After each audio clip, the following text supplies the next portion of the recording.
رضا پانے اور ثواب کمانے کی غرض سے سلسلہ دیکھنے سے پہلے اچھی نیتیں فرما لیجئے۔ اللہ عز و جل کی رضا کی خاطر علم دین حاصل کروں گا، سیکھ کر دوسروں تک نیکی کی دعوت پہنچاؤں گا، خاص باتیں لکھوں گا، اول تا آخر دیکھوں گا۔ گزارے کیسے زندگی، آؤ علماء سے پوچھ لیں، آئے جو مشکل پیش کوئی، آؤ علماء سے پوچھ لیں۔ الحمدللہ رب العالمین والصلاة والسلام علی سید المرسلین، اما بعد فاعوذ باللہ من الشیطان الرجیم، بسم اللہ الرحمن الرحیم۔ الصلاة والسلام علیک یا رسول اللہ وعلی آلک واصحابک یا حبیب اللہ۔ الصلاة والسلام علیک یا نبی اللہ وعلی آلک واصحابک یا نور اللہ۔ میٹھے میٹھے اسلامی بھائیوں اور مدنی چینل کے ناظرین، سلسلہ دارالافتاء اہل سنت میں ایک بار پھر آپ کو مرحبا کہتے ہیں۔ ابتداً درود پاک کی فضیلت عرض کی جاتی ہے کہ فرمان مصطفیٰ صلی اللہ تعالیٰ علیہ وسلم ہے، قیامت کے روز اللہ تعالیٰ کے عرش کے سوا کوئی سایہ نہیں ہوگا۔ تین شخص اللہ عز و جل کے عرش کے سائے میں ہوں گے۔ عرض کی یا رسول اللہ صلی اللہ تعالیٰ علیہ وسلم، وہ کون لوگ ہوں گے؟ ارشاد فرمایا، نمبر 1 وہ شخص جو میرے امتی کی پریشانی کو دور کرے، نمبر 2 میری سنت کو زندہ کرنے والا، اور نمبر 3 مجھ پر کثرت سے درود شریف پڑھنے والا۔ صلو علی الحبیب صلی اللہ تعالی علی محمد صلی اللہ علیہ وسلم۔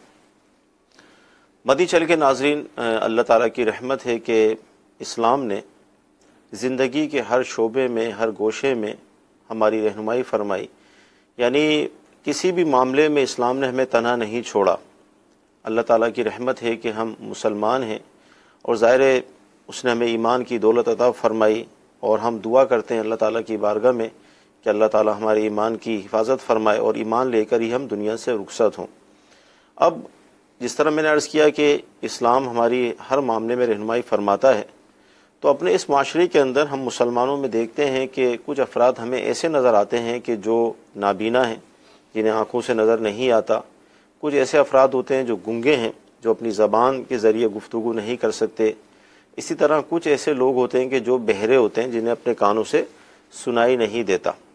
سوال یہ پیدا ہوگا کہ ظاہر یہ بھی مسلمان ہیں، تو مسلمان ہونے کی حیثیت سے شریعت کے احکام تو ان پر بھی لازم ہیں، نماز ہے، روزہ ہے، حج ہے، زکوٰۃ ہے، دیگر احکام۔ تو اب بظاہر ہم دیکھتے ہیں کہ یہ ان کے اندر اس طرح کی جو ہے وہ عیوب ہیں، یعنی آنکھیں نہیں ہیں، وہ اندھے ہیں، بہرے ہیں، گونگے، جنہیں ہم خصوصی اسلامی بھائی بھی کہتے ہیں۔ تو آیا اب اسلام نے ان افراد کے حوالے سے کہ جو اس طرح کے معاملات کے اندر گرفتار ہیں، تو ان کی کیا رہنمائی فرمائی؟ تو انشاءاللہ عز و جل ہمارے سلسلے کا موضوع یہی ہے، یعنی گونگے اور بہرے ہمارے اسلامی بھائی۔ اور ساتھ میں یہ عرض کرتا چلوں کہ دعوت اسلامی اللہ تعالیٰ کی رحمت سے ایک ایسی مدنی تحریک ہے کہ جو امت کی خیر خواہی کرتی ہے، مختلف شعبہ جات کا قیام کیا جاتا ہے تاکہ پیارے آقا علیہ الصلوۃ والسلام کی امت کی شریعت کے مطابق، سنت کے مطابق رہنمائی کی جائے، ان کی اصلاح کی کوشش کی جائے۔ تو الحمدللہ دعوت اسلامی کے جہاں 104 شعبہ جات ہیں، انہی شعبہ جات میں ایک شعبہ مجلس خصوصی اسلامی بھائی بھی ہے، جس کے اندر اس طبقے کی شریعت و سنت کے مطابق رہنمائی کی جاتی ہے۔ انہیں بھی سنت آداب سکھائی جاتی ہیں، شریعت کے احکام انہیں بھی سکھائے جاتے ہیں۔ باقاعدہ پورا ایک نظام اس کا الحمدللہ دعوت اسلامی نے ترتیب دیا۔ ان کے کورسز ہوتے ہیں جس کے اندر وہ اسلامی بھائی کے جو نہ تو گنگے ہیں نہ بہرے ہیں، لیکن انہیں ان کی تربیت دی جاتی ہے کہ اس افراد کو، ان طبقات کو آپ نے کس طرح سنبھالنا ہے، ان کی اصلاح کس طرح کرنی ہے۔ تو آج کے سلسلے کا موضوع ہمارا یہی ہے۔ آئیے، مفتی صاحب ہمارے ساتھ اس وقت موجود ہیں، مرکز الاولیاء لاہور کے مفتی انس صاحب۔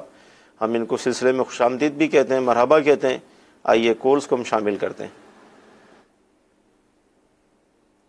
ساؤتھ کوریا سے رئیس احمد اتاری عرض گزار۔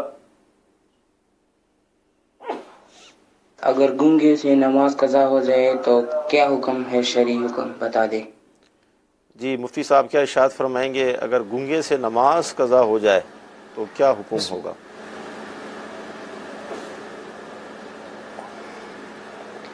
بسم اللہ الرحمن الرحیم۔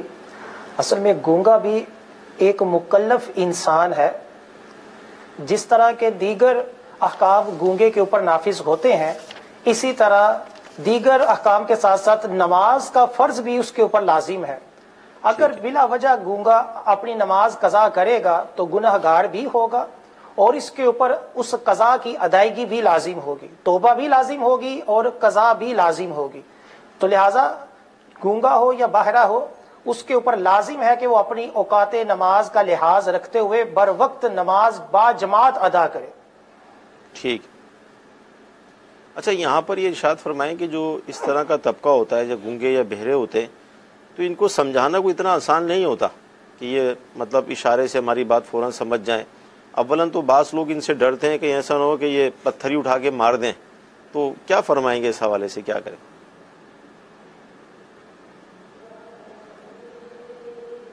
بالکل صحیح فرمایا۔ اس کے لیے تو باقاعدہ جس طرح دعوت اسلامی نے ایک شعبہ ہائر کیا ہے، اور وہاں باقاعدہ اشاروں کے ذریعے ہی وعیدیں سنائی جاتی ہیں اور ان کو بتایا جاتا ہے کہ نماز قضا کرنے کا کیا گناہ ہے۔ اسی طرح عام بندے کے لیے یہی ہے کہ وہ عذاب کے لیے، جیسے کہ بعض زبان باہر سے نکال کر کہتے ہیں کہ نماز نہیں پڑھی تو گناہ ہوگا، ایک موٹا سا کوئی اصول ہوتا ہی ہے، اشارہ ہوتا ہی ہے کہ جو گونگے کو کیا جاتا ہے، بہرے کو کیا جاتا ہے، تو وہ سمجھ جاتا ہے کہ یہ واقعی میں کوئی گناہ کر رہا ہوں۔ صحیح۔ تو یہ تو ہر ایک مسلمان کو کرنا پڑے گا۔ یعنی اگر ایک گونگے بہرے کا والد ہے تو اب وہ اس کو اپنے اشارے تو بتا ہی سکتا ہے کہ جو بھی اس کو حکم دینا ہوتا ہے، تو اب اس کے باپ کے اوپر لازم ہوگا کہ وہ اپنے اشاروں سے گونگے کو سمجھائے اور اس کو بر وقت نماز پڑھنے کی ترغیب دے۔ صحیح۔ اور اگر کوئی ہمارا دوست یار ہے تو جتنا ایک اشارہ جس سے بندہ سمجھا سکے، اشارے سے ایسے نماز کی طرف اشارہ کرے کہ نماز پڑھنی ہے، اس طرح اشارے سے بھی کم از کم اس کو ترغیب دے سکتا ہے۔ باقی یہ ہے کہ باقاعدہ پوری احادیث سنائے کہ یہ چھوڑنے کے اوپر کیا عذاب ہے، اس کے لیے تو اشارے سیکھنا پڑیں گے۔ اور وہ دعوت اسلامی کے شعبہ جات میں ایک شعبہ یہ ہے کہ جہاں یہ اشارے سکھائے جاتے ہیں کہ باقاعدہ بندہ اشاروں کے ذریعے بھی پوری حدیث بیان کر سکتا ہے، قرآن پاک کی آیات بیان کر سکتا ہے۔ جی ماشاءاللہ، بہت پیارا آپ نے اس حوالے سے میں جواب ارشاد فرمایا۔ جی اگلی کال لیں گے ہم۔ میرا نام انور اتاری ہے۔ مفتی صاحب سے میرا یہ سوال ہے، درود شریف اور دیگر وظائف پڑھتے ہیں، اس کے فضائل و برکات گونگے بہرے اسلامی بھائی کس طرح سے حاصل کریں؟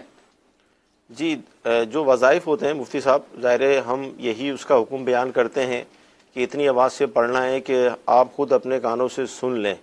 اب جو گونگا ہے وہ تو اس حوالے سے قادر نہیں ہے کہ وہ ظاہر ہے کیسے پڑھے گا اس کو، تو یہ فضیلت وہ کیسے پائے گا درود پاک پڑھنے کی، تلاوت کرنے کی اور دیگر جو وظائف وغیرہ ہیں؟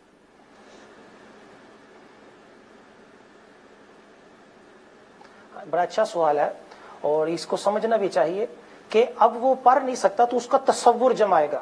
صحیح ہے کہ میں درود پاک پڑھ رہا ہوں دل میں، اور یہی چیزیں قرات میں اور یہی چیزیں تشہد میں، تسبیحات میں ہوں گی کہ وہ تصور جمائے گا کہ میں نماز میں یہ چیزیں پڑھ رہا ہوں، اس کی طرف اپنا دھیان خاص کرے گا۔ تو جب درود پاک اگر وقت پڑھنے میں ہے تو اس کی طرف توجہ رکھے کہ میں نبی کریم صلی اللہ علیہ وآلہ وسلم پر درود پاک بھیج رہا ہوں، تو یہ جو اس نے وقت خاص کیا نبی کریم صلی اللہ علیہ وآلہ وسلم کے اوپر درود پاک پڑھنے پر، اس کو وہی فضیلتیں ملیں گی انشاءاللہ عز و جل جو کہ ایک زبان والے کو ملتی ہیں۔ ماشاءاللہ۔ اس سے اندازہ لگائیں مدنی چینل کے ناظرین کہ ایک طرف تو ظاہر یہ حکم بیان کیا جاتا ہے کہ آپ قرآن کی تلاوت کر رہے ہیں، درود پاک پڑھ رہے ہیں یا جو بھی وظیفہ پڑھ رہے ہیں، تو اس کے لیے ضروری ہے کہ آپ اتنی آواز سے پڑھیں کہ آپ اپنے کانوں سے خود سن لیں۔ لیکن دوسری طرف آپ یہ دیکھیں کہ ہمارا مذہب اسلام شریعت جو اس طرح کا طبقہ ہے جسے ہم گونگے کہتے ہیں، ان کے لیے کتنا پیارا حکم بیان کرتا ہے کہ وہ ایک تصور جمائیں گے اور اپنے دل میں یہ تصور جمائیں گے کہ میں درود پاک پڑھ رہا ہوں، تلاوت کر رہا ہوں، تو اللہ تبارک و تعالیٰ انہیں اس پر اجر عطا فرمائے گا۔ تو بات وہی ہے کہ مومن کی نیت اس کے عمل سے بہتر ہے، نیت جو ہے نا وہ ظاہر مین چیز ہے، تو یوں اللہ تعالیٰ کی رحمت سے گونگے بھی اس حوالے سے محروم نہیں ہوتے۔ جی اگلی کال لیں گے ہم۔ میرا نام محمد کامل اتاری ہے۔ میرا مفتی صاحب سے سوال ہے، گونگا بہرا ہونا عیب سمجھا جاتا ہے، کیا جنت میں بھی کوئی گونگا بہرا ہوگا؟ جی انس بھائی ہمارے ساتھ ہیں، کیا ارشاد فرمائیں گے؟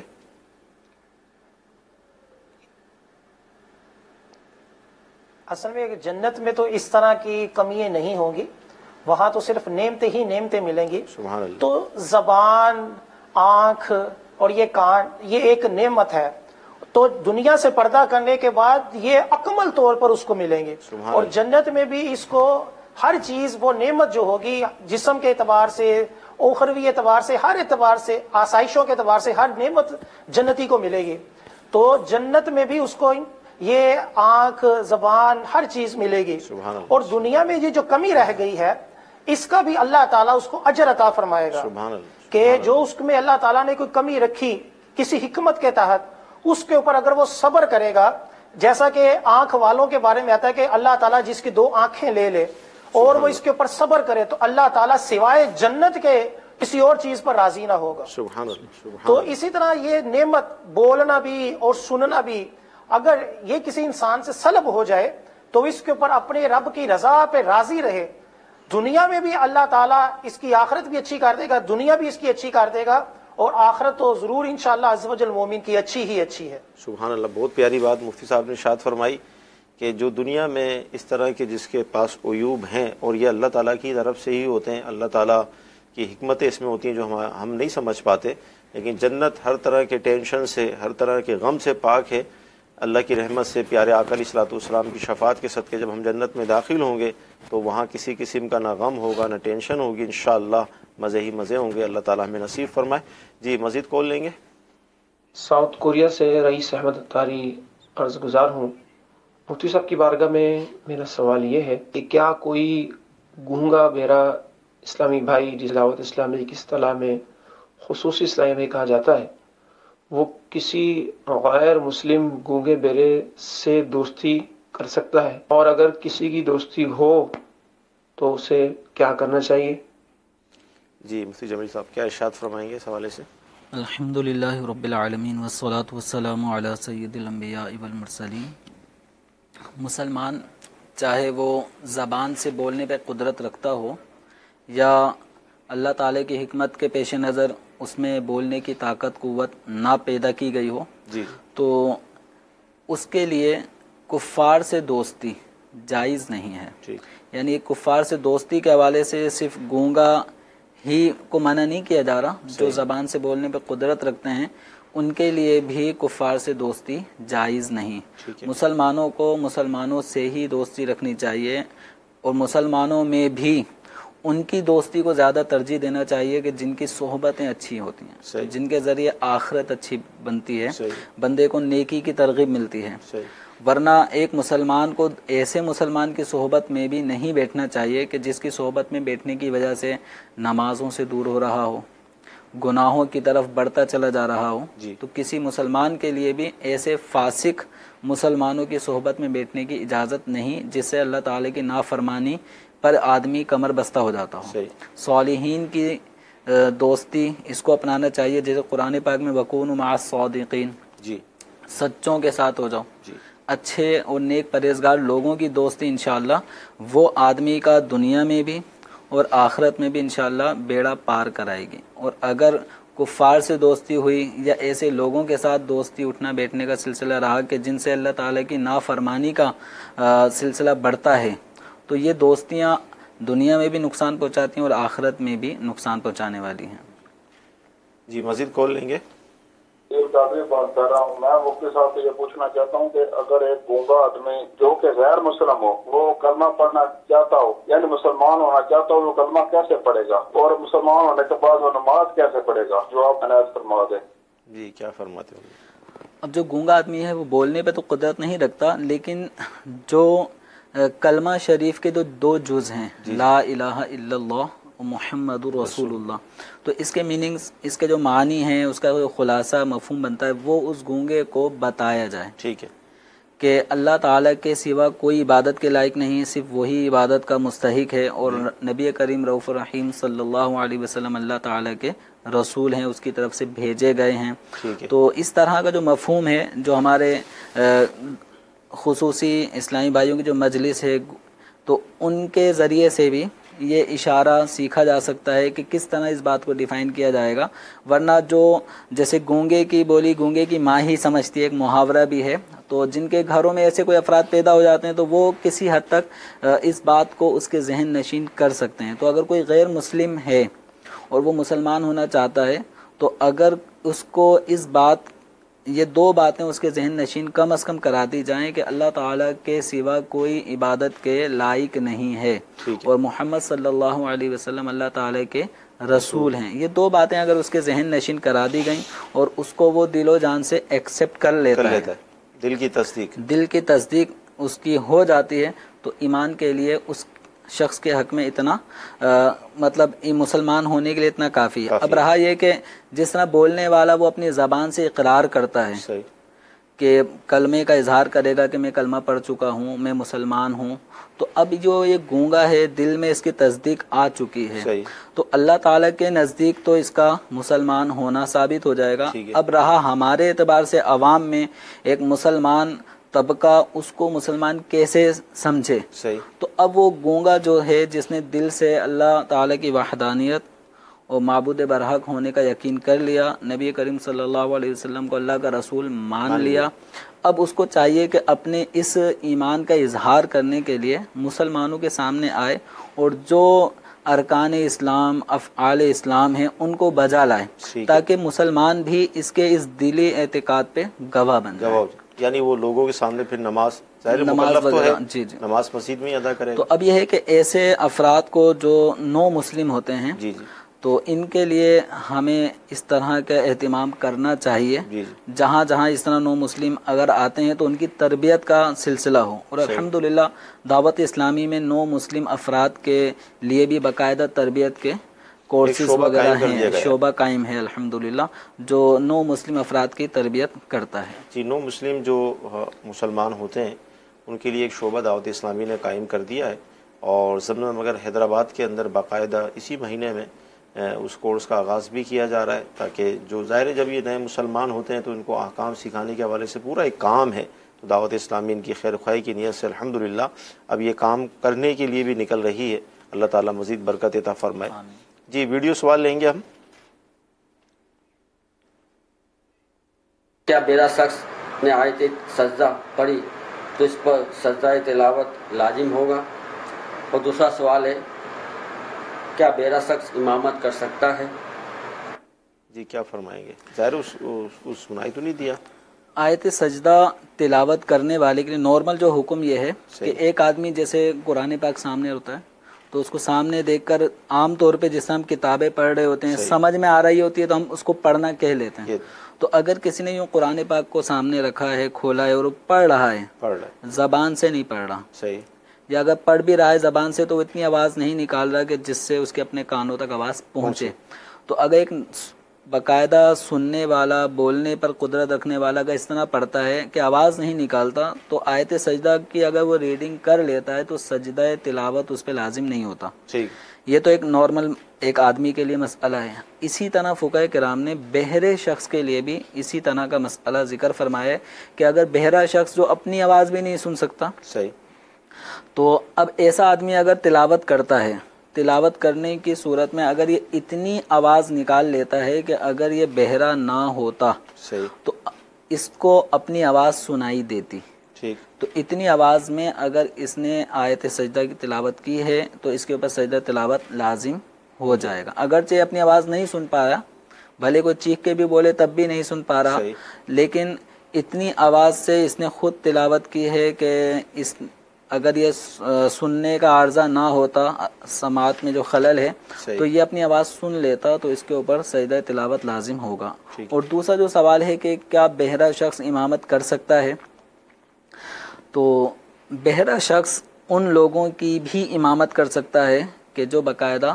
سماعت کی نعمت سے مستفید ہو رہے ہیں، یعنی جو سننے والے ہیں، نہ سننے والا یہ بہرا شخص ان کی امامت کر سکتا ہے، جبکہ امامت کے دیگر جو شرائط ہیں وہ سب ان میں پائے جاتے ہیں، لیکن بہتر یہ ہے کہ جو جس کا سماعت کا معاملہ ہے کہ وہ نہیں سنتا تو وہ امامت نہ کرے تو یہ بہتر ہے، جبکہ اس کے پیچھے سننے والے اچھی طرح پڑھنے والے موجود ہوں، اس میں وجہ یہ ارشاد فرمائی فقہاء کرام نے کہ افضل ہے کہ یہ امامت نہ کرے.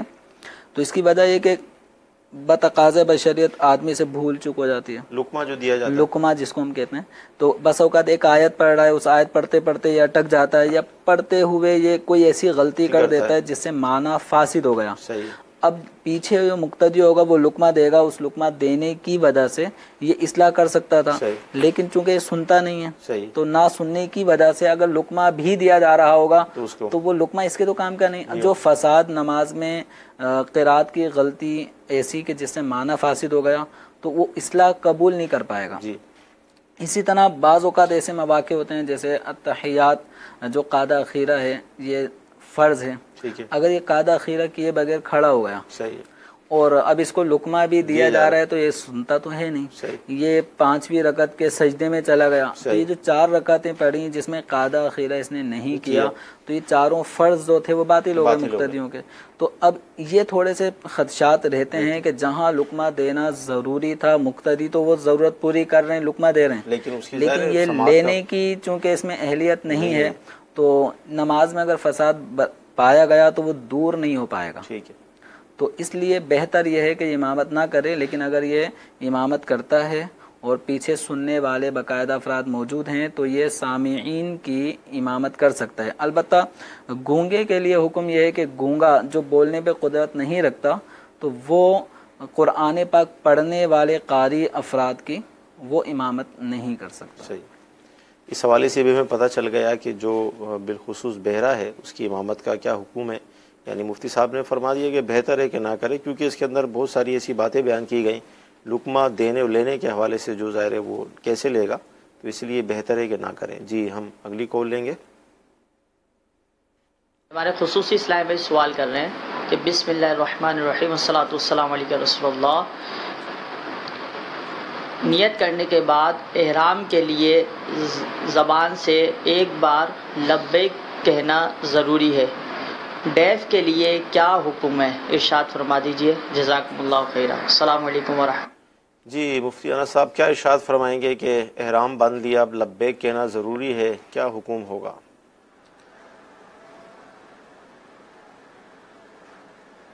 جی اس کے لیے یہ ہے کہ گونگا جو ہو وہ اپنے لبوں کو جنبش دے کہ تاکہ اس کے جو لب ہیں وہ محسوس ہو کے کچھ پڑھ رہے ہیں، تو جنبش کی لینے سے ہی اس کا جو لبئی کہنا لازم ہے وہ ادا ہو جائے گا. سبحان اللہ، کیا بات. جی اگلی کال لیں گے. ایک معذور آدمی ہے، وہ نہ تو وضو کر سکتا ہے اور اگر اس کو وضو کرنے کا کہا جائے تو اس سے صحیح وضو بھی نہیں ہوتا، صحیح مکمل وضو کے فراز نہیں ہوتے، تو اگر وہ نماز پڑھے تو کس طرح پڑھے؟ جی انس بھائی کیا ارشاد فرمائیں گے، معذور ہے اور وضو پر قدرت اس کو صحیح طرح حاصل نہیں ہے، اس کا وضو مان لیں گے جس طرح بھی کرے؟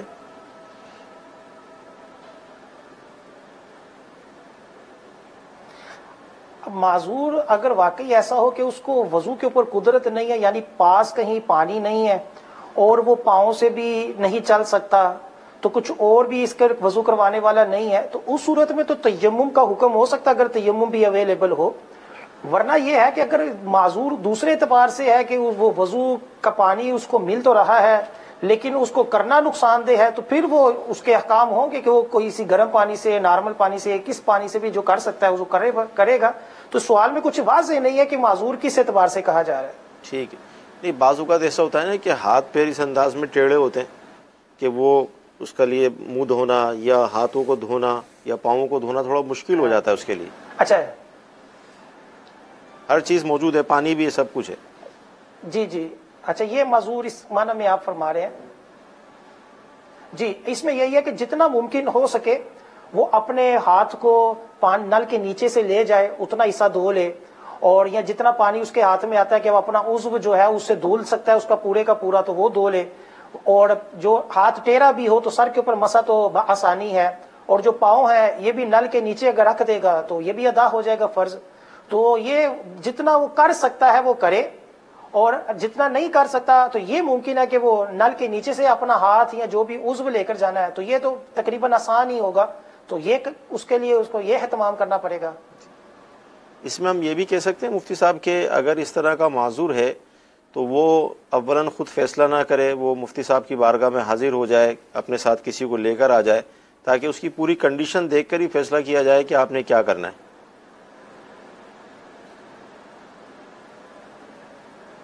بالکل صحیح فرمایا آپ نے، اور یہ واقعی بڑا نازک مسئلہ ہوتا ہے کہ کہاں شریعت نے کسی کو رعایت دی ہے، یہ باقاعدہ پوری کی پوری ہر ایک کی صورتحال دیکھ کر ہی فیصلہ ہوتا ہے۔ اس پروگرام میں اگر کوئی ملتا جلتا بھی ہو وہ بھی اس کے اوپر قیاس نہ کرے، اپنی پوری کی پوری صورتحال بیان کرے تاکہ اس کے مطابق اس کو پھر شرعی حکم بیان کیا جائے۔ ٹھیک جی، اگلی کال لیں گے ہم۔ مفتی صاحب کی بارگاہ میں سوال ہے کہ جس طرح عمومی اسلامی بھائیوں کو نماز میں 3 چھوٹی آیت اور 1 بڑی آیت کا پڑھنا فرض ہے سورہ فاتحہ کے بعد، اسی طرح آپ کی بارگاہ میں عرض ہے کہ جو خصوصی اسلامی بھائی ہوگے یہ بول نہیں سکتے، سن نہیں سکتے، کیا ان پر بھی آیت پڑھنا فرض ہے یا نہیں؟ جی کیا فرمائیں گے آپ سے؟ نماز کے اندر بھی ان کا وہی معاملہ ہوگا کہ جتنی مقدار قرآن پاک پڑھنا واجب ہوتا ہے اتنی مقدار یہ کھڑے رہیں گے، قیام کریں گے۔ تو جیسے سورہ فاتحہ جتنی دیر میں پڑھی جاتی ہے اتنی دیر یہ سورہ فاتحہ کے لیے قیام کریں، اور جتنی دیر میں 3 چھوٹی آیتیں پڑھی جا سکتی ہیں تو اتنی دیر مزید قیام کریں۔ تو اس طرح یہ وہ افراد کے جو قرآن یعنی بولنے پہ قدرت نہیں رکھتے تو ان پہ چونکہ تلفظ لازم نہیں ہے تو اتنی دیر کا قیام ان کے اوپر ضروری ہوگا جتنی دیر میں سورہ فاتحہ اور 3 چھوٹی آیتیں پڑھی جا سکتی ہیں۔ تو اسی طرح یہ رکوع سجود جو معاملات آتے جائیں گے، تو رکوع میں 3 تسبیحات، 3 سبحان اللہ کہنے کی مقدار، سجدے میں 3 سبحان ربی العظیم، ایسی سجدے میں 3 مرتبہ جو سبحان ربی الاعلیٰ پڑھا جاتا ہے، تو اتنی مقدار کو یہ کرتا رہے۔ التحیات میں جتنی دیر التحیات تکمیل ہوتی ہے اس کی اتنی دیر التحیات قاعدہ اولا میں بیٹھے، قاعدہ اخیرہ کا جب مرحلہ آئے گا تو وہاں پر درود شریف بھی پڑھا جاتا ہے، دعا بھی پڑھی جاتی ہے۔ تو جتنا ٹائم ڈیوریشن ہے، چونکہ قدرت یہ پڑھنے پہ اس کو حاصل نہیں ہے، لیکن جو افعال ایک صحیح سالم آدمی بجا لاتا ہے فرائض کے اعتبار سے، واجبات کے اعتبار سے، سنت اور مستحبات کے اعتبار سے، تو یہ بھی اپنی نماز میں اس فرائض مقدار، واجبات، سنت اور مستحبات کی مقدار کو پورا کرتا رہے تو انشاءاللہ اس کا یہ عمل بھی نماز کے فرائض، واجبات، سنت، مستحبات کی تکمیل کے لیے کفایت کرے گا۔ اچھا، اب مثال کے طور پہ ہمارا جو موضوع ہے گونگے بہرے کے شرعی حکام کے حوالے سے، ہمارے معاشرے میں لوگ قسم بھی کھاتے رہتے ہیں۔ اب زید نے قسم کھائی، مثلا میں نے قسم کھائی کہ میں کسی سے بات نہیں کروں گا، اب میرے سامنے گونگا ہے یا بہرا ہے، اس سے میں گفتگو کر لیتا ہوں، تو کیا اب قسم ٹوٹے گی اس سے؟ بالکل، اگر بہرا شخص اگرچہ میری بات کو سنے گا نہیں، صحیح، ایسے ہی جو پیدائشی جو گونگا ہوتا ہے وہ پیدائشی گونگا ہونا اس کا بہرے پن کی وجہ سے ہوتا ہے، صحیح۔ تو اگر کوئی پیدائشی بہرا اور پیدائشی گونگا ہے، اگر میں اس سے اشاروں میں بھی بات کروں گا یا اشاروں کے علاوہ میں اپنے نارمل بھی گفتگو کروں گا تو کلام کرنا پایا جائے گا۔ ٹھیک ہے۔ تو اگر کسی شخص نے قسم اٹھا لی کہ میں فلاں شخص سے، چاہے وہ گونگا بہرا ہی ہو، یا میں کسی بھی شخص سے بات نہیں کروں گا، آج کسی سے بات نہیں کروں گا، یا فلاں سے آج بات نہیں کروں گا، تو یہ اس نے قسم اگر کھائی ہے تو قسم کھانے کی صورت میں اگر یہ اس گونگے بہرے شخص سے بات کر لیتا ہے، گفتگو کر لیتا ہے، تو کلام پایا جائے گا۔ جب کلام پایا جائے گا تو قسم ٹوٹ جائے گی، اور قسم ٹوٹنے کی صورت میں اس کا کفارہ وہ ادا کرنا ہوگا۔ مدنی چینل کے ناظرین اندازہ لگائیے کہ وہی بات ہے کہ علم دین کی کس قدر ضرورت ہے، شریعت کے احکام سیکھنے کے حوالے سے کتنی حاجت ہے، اور بے خبری کتنی ہے، یہ بھی آپ کے علم میں ہے۔ بہت ساری ایسی چیزیں ہیں جو ہم پر سیکھنا فرض ہیں، واجب ہیں، سنت ہیں، لازم ہیں، لیکن توجہ نہیں ہے، اور زندگی کا انمول وقت گزرتا چلا جا رہا ہے۔ دعوت اسلامی کا مدنی ماحول الحمدللہ ہماری تربیت کر رہا ہے، ہمیں سکھا رہی ہے۔ سلسلہ آپ دیکھیں کتنا اہم ہے، اور میں سمجھتا ہوں کہ بھی یہ ہو سکتا ہے مزید چند ہفتے یہ چلے گا، کیونکہ ابھی بہت ساری باتیں اس کی باقی ہیں۔ اس سلسلے میں ہم آخری کال شامل کریں گے۔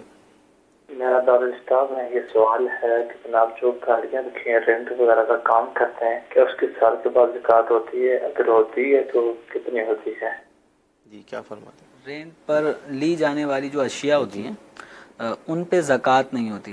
اب وہ چاہے رینٹ پہ لی جانے والی رینٹ کار ہے، اگر کسی نے کاریں رکھی ہوئی ہیں وہ رینٹ پہ دیتے ہیں، اب بظاہر دیکھا جائے تو ایک کار 15 لاکھ کی ہے، کوئی 10 لاکھ کی ہے، کوئی 8 لاکھ کی ہے، تو یوں یہ لکھ پتی بھی ہے۔ صحیح۔ لیکن اس نے جو کاریں خریدی ہیں وہ کرائے پر دینے کے لیے خریدی ہیں، کرائے پر دینے کے حوالے سے جو بھی کار کار کا ویسے ہی جو بھی ساز و سامان ہوتا ہے، ڈیکوریشن کا سامان ہوتا ہے، تو یہ رینٹ پہ دیا جاتا ہے۔ تو ان چیزوں پر فقہاء کرام نے واضح طور پہ ارشاد فرمایا ہے کہ کرائے پر جو چیزیں لی جاتی ہیں، یعنی جو چیزیں دینے کے لیے آدمی رکھتا ہے اور کرائے پر دیا کرتا ہے چیزیں اپنی، تو ان چیزوں پہ زکوٰۃ نہیں ہے۔ ٹھیک۔ اگر یہی چیزیں کوئی تجارت کی نیت سے خریدے، جیسے شو رومز میں کاریں رکھی ہوتی ہیں، وہ بیچنے کے لیے ہوتی ہیں، تو ان پر تو زکوٰۃ ہوگی کیونکہ وہ مال تجارت کے ضمن میں آ جاتی ہیں۔